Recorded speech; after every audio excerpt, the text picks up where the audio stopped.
મિત્રો, એકવાર ફરીથી તમારું યુટ્યુબ ચેનલમાં હાર્દિક સ્વાગત છે.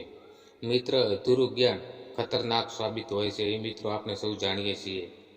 મિત્રો, તમે વિડીયામાં ખોવાઈ જાઓ એ પહેલાં મિત્રો આપણે ચેનલને સબસ્ક્રાઈબ કરી લેજો. મિત્રો, એક નાનકડું જંગલ હતું.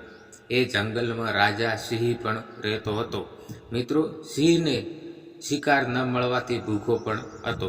મિત્રો, કહેવત છે કે ભગવાન જેને દાંત આપે એને મિત્રો પણ સાવણી આપ્યા રાખે.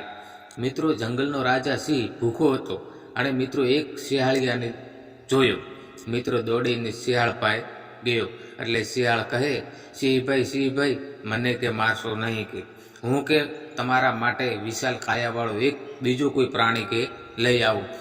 શિયાળભાઈ કહે, સિંહભાઈ મારું શરીર કે છોટું, મને ખાવાથી તમે કે તમારું પેટ ભરાશે નહીં. સિંહભાઈ કહે, સારું શિયાળભાઈ, જાઓ કે મારા માટે તમે કે વિશાળ કાયાવાળું મોટું પ્રાણી કે લઈને આવો. એમ કરી અને શિયાળભાઈ જંગલ તરફ નીકળ્યા. શિયાળભાઈને એક ગધેડો મળ્યો. ગધેડો કહે, શિયાળભાઈ કઈ બાજુ? તો કે હું કે રાજા જંગલનો રાજા સિંહભાઈ કે ગયો તો સિંહ મને કહેતા હતા શિયાળભાઈ તમને કે રાજા બનાવવાના છે. તો મેં ના પાડી કે હું આ રાજા બની શકું નહીં.